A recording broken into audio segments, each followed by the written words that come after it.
ونصلي على رسوله الكريم أما بعد فأعوذ بالله من الشيطان الرجيم بسم الله الرحمن الرحيم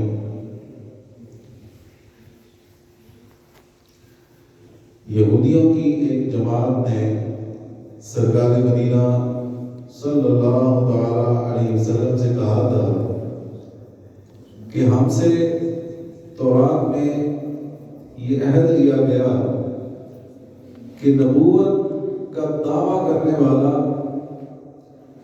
جو شخص ایسی قربانی پیش نہ کر سکے کہ جس کو آسمان سے سفید آگ آ کر کھا جائے تو اس پر ہم ہرگز ایمان نہ لائیں گے۔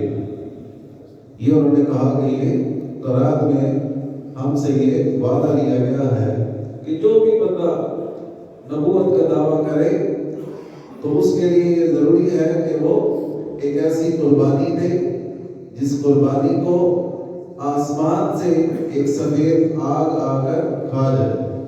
اگر وہ ایسا نہ کر سکے تو وہ اپنی نبوت کے دعوے میں جھوٹا ہوگا۔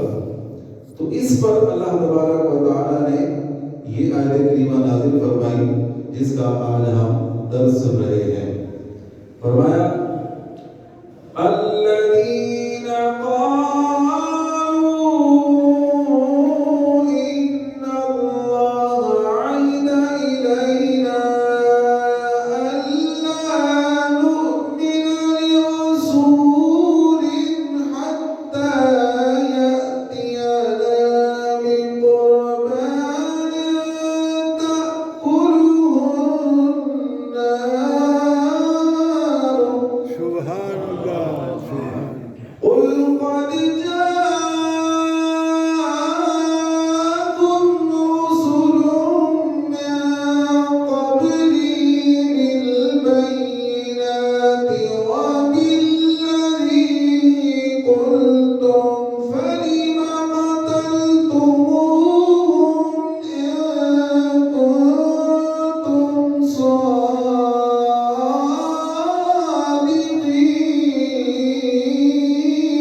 فرمایا وہ جو کہتے ہیں کہ ہم نے اللہ سے وعدہ لیا تھا کہ ہم کسی رسول کی اس وقت تک تصدیق نہ کریں جب تک وہ ایسی قربانی پیش نہ کرے جسے آگ کھا جائے۔ اے حبیب تم فرما دو کہ بے شک مجھ سے پہلے بہت سے رسول تمہارے پاس کھلی نشانیاں اور وہی معجزات لے کر آئے جو تم نے کہے، پھر تم اگر سچے ہو تو پھر تم نے ان کو شہید کیوں کیا؟ تو اللہ تبارک و تعالیٰ نے اس آیت مبارکہ میں ان کے اس خالص بہتان کو اور جھوٹ کو باطل قرار دے دیا، کیونکہ اس شرط کا تو توریت میں نام و نشان بھی نہیں۔ وہ کہتے ہیں ہم سے وعدہ لیا گیا، حالانکہ رب کیا فرما رہا ہے؟ اس شرط کا توریت میں کوئی نام و نشان بھی نہیں، اور ظاہر ہے کہ نبی کی جو تصدیق ہے اس کے لیے کوئی بھی معجزہ کافی ہے۔ کوئی بھی معجزہ ہو جو وہ معجزے کا اظہار کر دے تو پھر اب نبوت کی تصدیق کے لیے یہی معجزہ کافی ہے۔ تو اب جب انہوں نے کوئی بھی معجزہ دکھا دیا تو اب لوگوں پر ان کی نبوت کی تصدیق کرنا اور ان پر ایمان لانا یہ لازم ہو جاتا ہے۔ اور اگر کوئی بندہ ان کے دکھائے ہوئے معجزے کا انکار کرتا ہے تو وہ حقیقت میں ان کی نبوت کا انکار کرتا ہے، نبوت کی تصدیق کا انکار کرتا ہے۔ تو معجزہ دکھانے کے باوجود پھر بار بار معجزے دکھانے کا اصرار کرنا اور ڈیمانڈ کرنا یہ گویا کہ ان کی نبوت ہی کا انکار ہے۔ پھر یہ بھی اللہ تبارک و تعالیٰ نے یہ بات ارشاد فرمائی کہ بعض اوقات گزشتہ انبیاء کرام وہی معجزات لے کر آتے کہ جو لوگ ان سے ڈیمانڈ کرتے، جو لوگ ان سے ڈیمانڈ کرتے وہی معجزات لے کر آتے. اس کے باوجود فرمایا تم نے تو نہیں مانا. ماننا تو دور کی بات، تم نے الٹا ان نبیوں کو شہید کر دیا.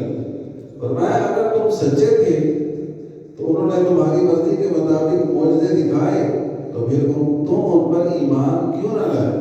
تم نے ان نبیوں کو کیوں شہید کیا؟